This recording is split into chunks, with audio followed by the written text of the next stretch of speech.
What's going on, everyone? It's Justin here, and today I have my review of the iPhone 16 Pro Max. And I've had it for about 2 months now, and the reason why this review's taken a little bit longer is because we actually just got iOS 18.1 about a month ago, and that enables Apple AI features in certain countries, and that has kind of been the tagline of this entire release, the very first iPhone that has been built from the ground up for Apple AI and that next generation of software performance. And so even though there are some hardware changes, some small visual tweaks as well, I'm going to be talking about all the things about this brand new iPhone and what my experience has been with it after coming from all of the previous generations of the iPhones in recent memory. I'm going to be giving away some iPhone 16 accessories in this video as well, so just go ahead and let me know which iPhone 16 you have, whether it's a 16, 16 Plus, Pro, or Pro Max, and just make sure you go ahead and drop a like, subscribe to the channel, and I'll be picking some winners in the comment section below, so make sure you leave your Instagram username as well, because we'll be contacting the winners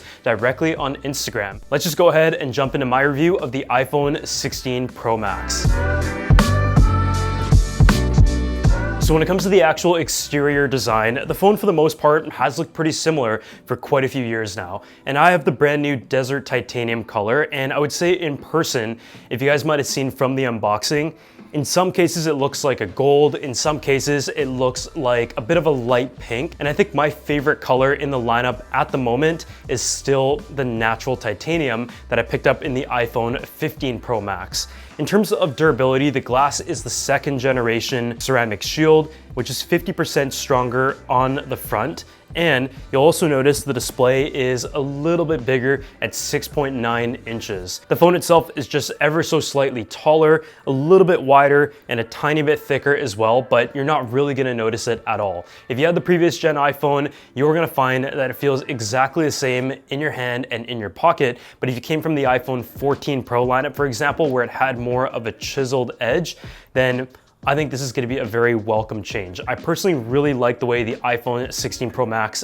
feels in the hand, and the display is one that I almost don't really notice the increase in size at all. But if you have like a case, for example, that originally may have gotten close to the edge of the display, or you look at the Apple AI animation kind of hovering along that edge, then I guess having that tiny bit of extra real estate is nice. The Apple A18 Pro Chip is a 3nm architecture that features a 6-core CPU and a 6-core GPU, and on paper it's 15% faster and the GPU is 20% faster. On a day-to-day basis, you're not going to notice a big difference, and that's just because the previous generations of iPhones by no means were slow for many years now. I might notice a slight bump in export times on a batch of photos or maybe a video that I'm editing in CapCut, but for the most part, as someone who has a lot of apps, uses up most of the storage on the device, does quite a bit of creative stuff, but doesn't exactly game, I find that performance has been great.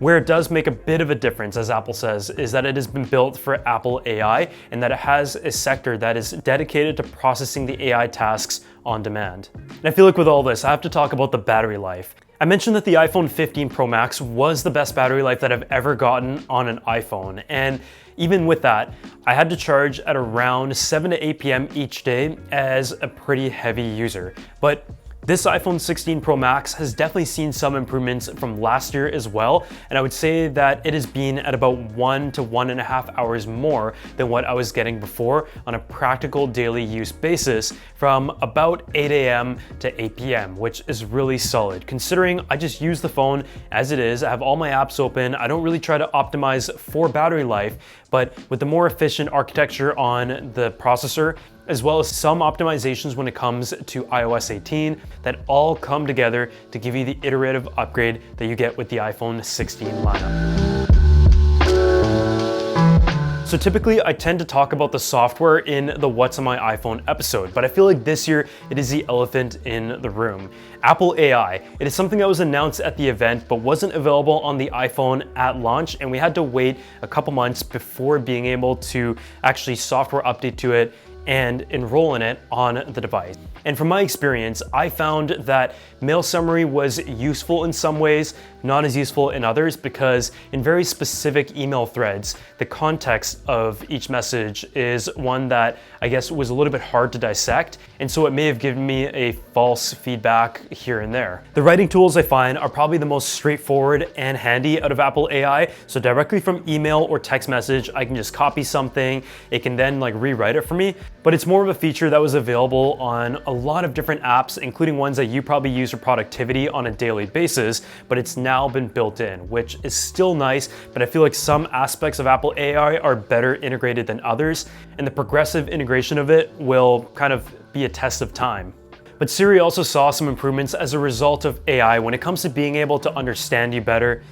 And I mean, the animation is pretty cool. Just hold it, ready to go. You ask the questions that you need, and it just is more conversational, not only for better search results, but also for documenting and referencing in the future as a result of its ability to be able to reference the information that you've given it or what you have on your phone.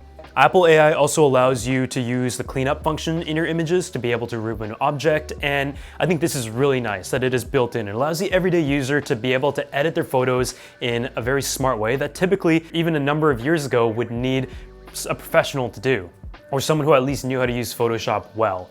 In some situations, it works very well. In more complicated situations, as expected, it isn't able to completely clean it up, but if you're just like trying to circle someone out in the background of a relatively consistent background, it is able to do that in seconds, and it does work like magic.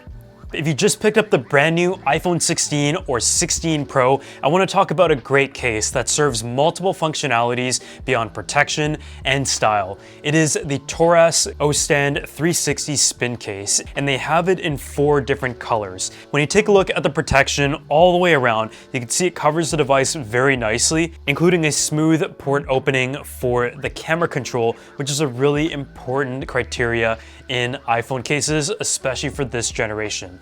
It takes 4 different things, including a protective case, magnetic gadget, phone grip, and a kickstand, and contains all of those features in one great case. The magnet itself is an 18N magnet, so it is a very strong magnet and works with MagSafe, so when you're charging your devices, you don't have to worry about it falling off, or if you have it on a charging stand, for example, it will stay on nice and secure. And on top of that, it has a stand for all angles, whether it is a landscape mode or a portrait mode. And I also love the fact that it serves as a grip as well. So whether you're in the house, at the office, or outdoors, it is just a very versatile ring that is also durable and tested to withstand 30,000 folds. With all that, you also get 12 feet of drop protection, and honestly, I can't think of any scenario where I've dropped my phone that high in all the years of having a smartphone. Torras also makes a great glass screen protector, and this right here is the Glass Go X. And what I love is that it is a no-fault installation. You go ahead and place your phone in there, pull on the tab, and you're good to go. And as long as your screen is clean, you have a perfect installation, and they also include a second one. It is also drop protected for 12 feet. And so when you have the ultimate combination of a case and a screen protector that is able to withstand extreme conditions as well as excessive wear from drops, you really do have the ultimate protection package for your brand new phone.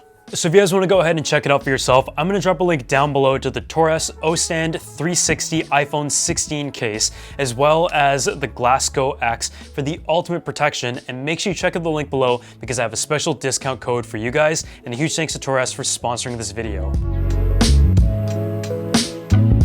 But now let's go ahead and talk about the camera. And in this generation, it isn't just about the camera hardware, but the software as well as the AI technology and the dedicated camera control button are very important factors that contribute to the overall experience. But in a world where it's been very competitive when it comes to camera hardware, how well does it stack up? The main camera on the iPhone 16 Pro Max is 48 megapixels, and it is a 24mm focal length with an f1.78 aperture, and you also have the option for super high resolution photos at 24 and 48 megapixels that you could choose as part as ProRAW, and that was evident before as well.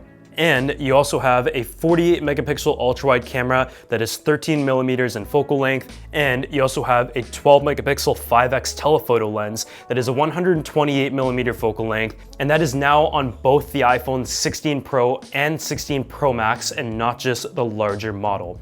So when it comes to hardware, the only camera that really saw an upgrade on paper is the ultra-wide camera. And I will say it is noticeable. In some scenarios, especially in the shadows, just a little bit of clarity, that's a camera where the hardware improvements definitely come in handy, especially if you're recording video on it. When it comes to the other cameras though, I would say that in conjunction with some of the software optimizations, the updates are minimal, but it is a bit better. I think it's all down to the way that the images are being processed. And the Fusion camera, generally speaking, out of the camera with standard photographic style, gives me results that I use for all my Instagram stories and Instagram videos. And I actually do get some questions of what camera I'm using. And I mean, pretty much every single Instagram story you've seen in the past couple years has been shot directly on the iPhone, unedited. On the other hand, the camera control is also something that I think some people will use a lot and others won't at all. And to be honest, I'm kind of in the middle. When I first got it, of course, it was something that I wanted to use. It's a new feature on the iPhone, it's a new button, and naturally, you take videos and photos like this.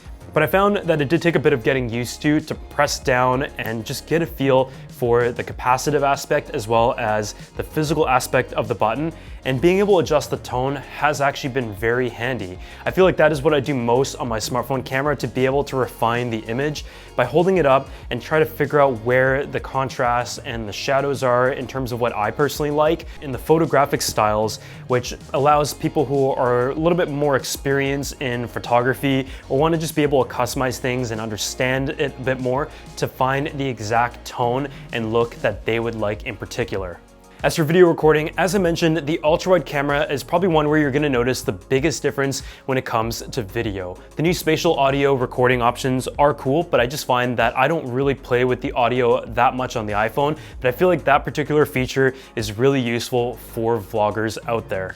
4K 120 is also something that I think a lot of people are very happy about, but I will say that the camera does not have any crazy major improvement compared to the previous generation iPhone, but it does continue to push as a total package for anyone who is hoping to create on their mobile device. I've overall really enjoyed my experience with this device, and it continues to be my daily phone. It isn't the most exciting phone that I have in the office at the moment, and I feel like the design is one that I've become very used to over the years, but I'm a user that's just looking for something that is simple, reliable, what I'm familiar with, and most importantly, the ecosystem is a very important factor. But I am really excited to see what Apple does in the future, because I feel like there's still a lot to come when it comes to design. As always, if you guys enjoy this video, make sure to go ahead and drop a like, subscribe to the channel, and as always, let me know in the comments section below what you think, and I'll see you all in the next one.